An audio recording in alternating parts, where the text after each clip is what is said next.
நாள் 35. அரிமத்தியா ஊரான். தேவனுடைய ராஜ்யத்திற்கு காத்திருந்தான். லூக்கா 23:50-53.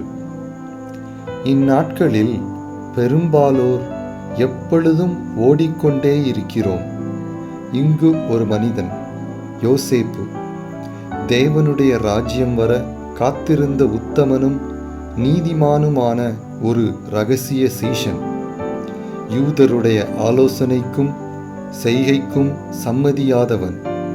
அவனுக்கு தேவன் தந்த பணி மிக உன்னதமானது.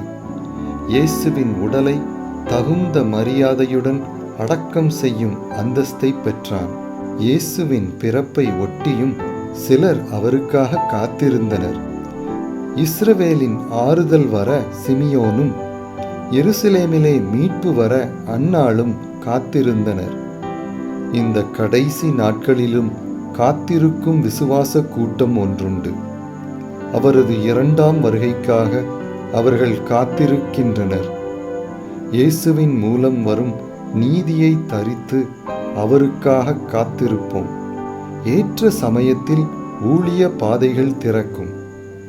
அதற்கும் அப்பால் அவர் வானில் தோன்றும் நாளுக்காக காத்திருப்போம். ஜெபம். உமக்கு காத்திருக்க பொறுமை தாரும். என் நம்பிக்கையை வர்த்திக்க பண்ணும் ராஜா.